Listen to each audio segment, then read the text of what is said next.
में, तीनों में, सभी में पूछे गए सवालों को मैं आज इस बोर्ड पे डिस्कस करने जा रहा हूँ। Time and work type number 1। मैं आपको टाइम एंड वर्क का एक न्यू तरीका सिखाने जा रहा हूँ। जब दो दो दो लोग एक साथ काम करते हैं, उसे कैसे करते हैं? एक्स, जब तीन लोग किसी कार्य को मिलकर काम करते हैं तो उसका X Y Z, X Y plus Y Z plus X Z. तो चलो दोस्तों देखते हैं, अब सवाल पे आते हैं, सवाल पे चर्चा करते हैं। अकेले एक काम को राशिद अकेले एक काम को 15 दिन में पूरा कर सकता है, जबकि कौशिक अकेले उसी काम को 21 दिनों में पूरा कर सकता है। यदि वे एक साथ काम करते हैं तो उन्हें काम पूरा करने में कितने दिन लगेंगे? भाइयों, जब राशिद और जब कौशिक की बात आए, जब दो लोगों की बात आए, तो ये वाला फार्मूला यूज किया जाता है। चलिए ठीक है, इस फार्मूले पे बैठाने जा रहा हूँ, आइए देखते हैं। तो एक्स क्या है? 15 दिन। 15 गुणे 21, 15 गुणे 21 और 15 प्लस 21, 15 प्लस 21। चलो देखते हैं, 15 गुणे 21, इसको जोड़ने में कितना आएगा? 36 आएगा।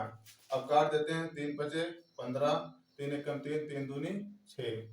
फिर काटते हैं, 3 सते 21, 3 चौक 12, 7 बचे 35, 35 बटे 4। जब इसमें भाग किया जाता है, 4 3 12, 4 5 4 6 24, 4 बटे 32।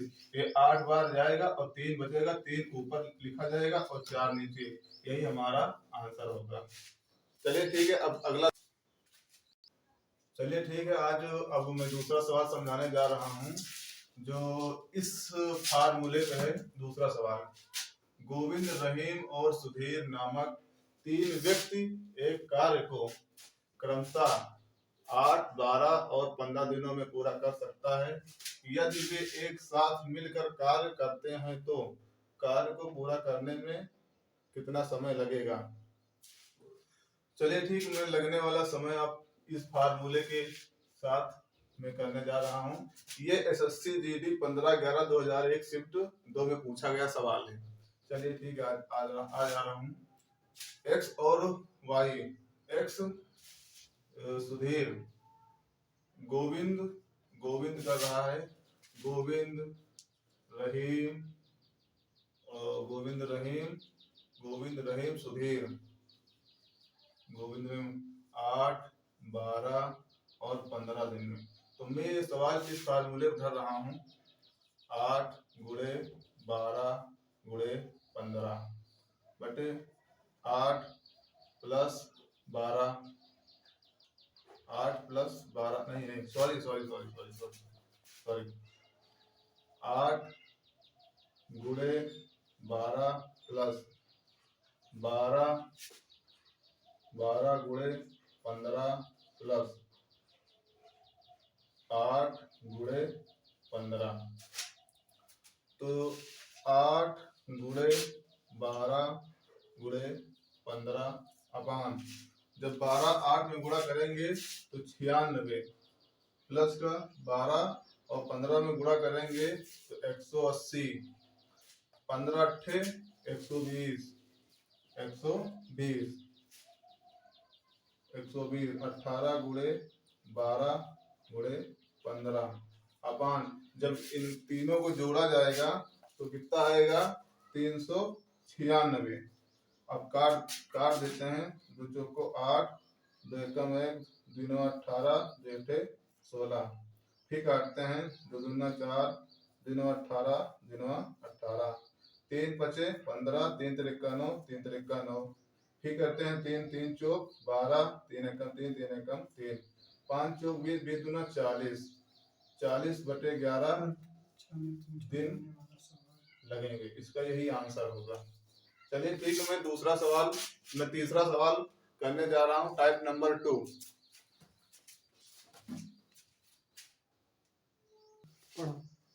तीसरा नंबर का सवाल ये है, ए और बी क्रमशः 20 दिनों में और 30 दिनों में एक कार्य कर सकते हैं, वे एक साथ कार्य शुरू करते हैं, लेकिन ए 4 दिनों के बाद काम छोड़ देता है।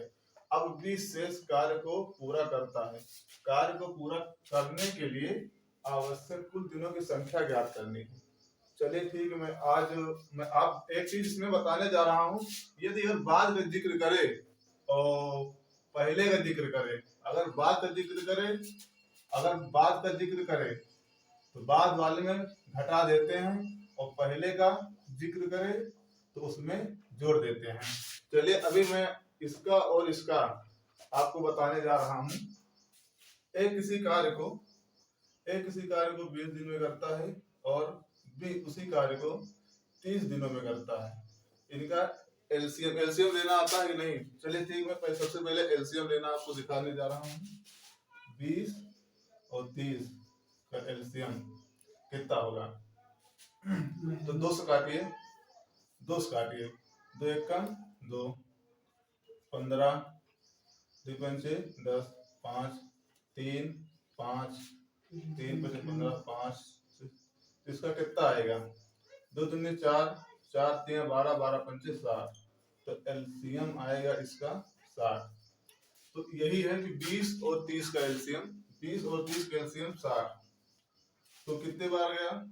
20 तिया 60 और 30 दूना 60, 30 दूना 60। अब कह रहा है कि लेकिन ये 4 दिनों के बाद काम छोड़ देता है। ये 4 दिनों, टोटल वर्क कितना है? 60। कह रहा है कि 4 दिनों के बाद ये जो है कि 4 दिनों के बाद काम छोड़ देता है। शेष कार्य को बी करता है, तो देखते हैं, बैठाते हैं। 60 माइनस ए का वैल्यू कितना है? 3, तो 3 गुणे 4 अपान के बी का वैल्यू कितना है? 2 कर दीजिए। उसके बाद 60 4 तिया 12, 12 अपान के 2, जब घटेगा तो बचेगा 8, 5 1 4 48 अपान के 2, 48 अपान के 2, और 2 से भाग कर दीजिएगा तो 2 दूनी 4 और 2 चौके 8। इसमें लगेंगे बी द्वारा कार्य किया गया 24 दिन। समझ में आया कि नहीं? एक बार फिर समझा रहा हूँ। एक किसी कार्य को 20 दिन में करता है, ए किसी कार्य को 20 दिन में करता है, और बी किसी कार्य को 30 दिन में करता है। तो एक इसका जो एलसीएम आएगा 60 आएगा। हमने 20 दिया 60, 60 में जब 30 को भाग दिया तो 2 आया, और टोटल वर्क कितना है? ये 60 माइनस ये 4 दिनों के बाद, अगर बाद का जिक्र करे तो उसमें घटा, टोटल वर्क से घटा दीजिएगा। तो टोटल वर्क से जब घटा दीजिएगा तो A4 ये कह रहा ना, देखिए, लेकिन ये 4 दिनों के बाद काम छोड़ देता है। तो एक 4 दिनों के बाद, तो 4 का एक मान कितना है? एक का मान ये है 3, तो 3 रख दीजिएगा, और 4 ये वाला 4, बीच में ये जो बी का जो निकला है 2, एक दिन का काम 2 है, तो 2 धर दीजिएगा। 60 4 3 12 अपान के 2, इसमें से इसको घटा दिए 48 आएगा। 48 जो 2 से भाग करेंगे 48 को तो 24 आएगा। यही 24 दिन का समय लगेगा। चलिए ठीक, मैं आप चौथा सवाल आपको बताने जा रहा हूँ। सवाल नंबर 4 मैं आपको बताने जा रहा हूँ। आइए देखते हैं। ए बी और सी क्रमशः 10 12 और 15 दिन में एक काम को कर सकते हैं। वे एक साथ काम करना शुरू करते हैं, लेकिन बी 2 दिनों के बाद काम छोड़ देता है। अब ए और सी शेष कार्य को पूरा करते हैं। कार्य पूरा करने के लिए आवश्यक कुल दिनों की संख्या ज्ञात करें। चलिए ठीक है, अब देखते हैं किस तरह लगता है। ए किसी कार्य को 10 दिन में करता है, बी किसी कार्य को 12 दिन में करता है, और सी उसी कार्य को 15 दिन में करता है। तीनों का एलसीएम क्या होता है? 60 होगा। तीनों का एलसीएम 60 होगा। तो 10 छंग 60, 12 पंचे 60, 15 चौको 15 चौको 60। एक दिन का कार्य 6, ए का एक दिन का कार्य 6, बी का एक दिन का कार्य 5, सी का एक दिन का कार्य 4। चलिए ठीक, मैं देखता हूँ कि 60 टोटल वर्क कितना है 60। वो कह रहा है कि बी 2 दिनों के बाद काम छोड़ देता है, काम छोड़ देता है। बी 2 दिनों के बाद काम छोड़ देता है। 2 दिनों के बाद अगर बाद का जिक्र हो तो हमेशा माइनस कर देते हैं, हमेशा माइनस कर देते हैं। तो 12 दो दिनों का कार्य कितना 5, इसका 5, इसका 5 है, इसका 4 है और इसका 6। तो कह रहा है 2 दिनों के बाद, 2 दिनों के बाद, 2 दिनों के बाद अपान, अब बाकी बचे कौन, ए और सी। ए और सी मिले के कार्य को पूरा करेंगे। तो ए कितना है 6 है, प्लस के सी कितना है 4 है, बराबर 60 माइनस 5 दूनी 10 अपान के 6 4 10। 60 से जब 10 माइनस होगा तो 50 आएगा। 50 अपान के 10, 10 एकदम 10, 10 बचे 50। उसका टोटल 5 दिन लगेंगे दोनों कार्य करना। देखते हैं इस ऑप्शन में से ए 4 दिन, 5 दिन, सी 10 दिन और डी 15 दिन। तो 5 दिन आएगा, इसीलिए बी हमारा आंसर सही होगा। अब हम देखते हैं इसके आगे वाला सवाल, सवाल नंबर 5। चलिए ठीक, आकर देखते हैं। टाइम एंड वर्क का 5वां नंबर सवाल, टाइप 3। आज मैं पढ़ाने जा रहा हूँ टाइप 3 ये। ए बी और सी क्रमशः 20 और 15, 20, 12 और 15 दिनों में एक काम कर सकते हैं। वे एक साथ काम शुरू करते हैं, लेकिन 3 दिन के बाद सी ने काम छोड़ दिया और 4 दिन के बाद बी ने काम छोड़ दिया। तो कुल कार्य कितने दिनों में पूरा होगा? चलिए ठीक, मैं अब देखने जा रहा हूँ सवाल को। ए 10 दिन, बी किसी कार्य को 12 दिन में करता है और सी किसी कार्य को 15 दिन में करता है। इनका एलसीएम कितना होगा 60। 10 छंग 60, 12 पंचे 60, 15 चौका 60, 15 चौका 60। लेकिन कहता है लेकिन 3 दिन के बाद सी ने काम छोड़ दिया। यहाँ पर बाद का जिक्र हुआ, इसीलिए घट जाएगा। तो टोटल बराबर 60 माइनस 3 दिन 3C।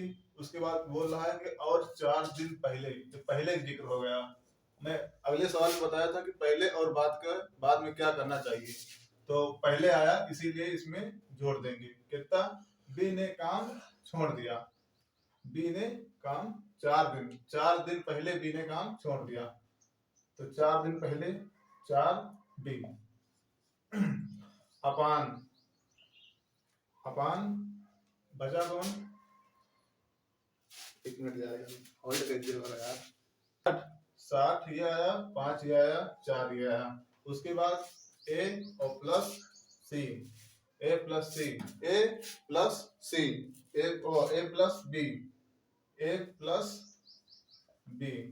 अब देखते हैं 60 माइनस का 3C, सी कितना है 4 है, प्लस 4B, प्लस 4B।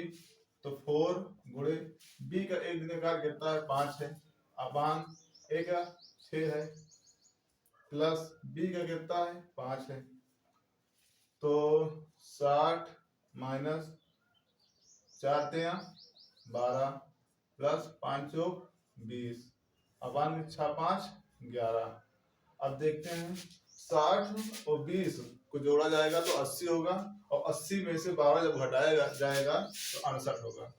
अपान के 11, 68 अपान 11 दिन लगने वाले हैं। तो यही हमारा आंसर होगा। आंसर के बाद ये ऑप्शन 68 अपान 11, बी 67 अपान 11, सी 58 अपान 13, बी 58 अपान 11। तो इसमें से 68 अपान 11 है, तो यही हमारा ए ऑप्शन सही होगा, यही हमारा आंसर है। अगर हमारा ये वीडियो आप लोगों को अच्छा लगा हो तो शेयर, लाइक और कमेंट जरूर कर दीजिएगा।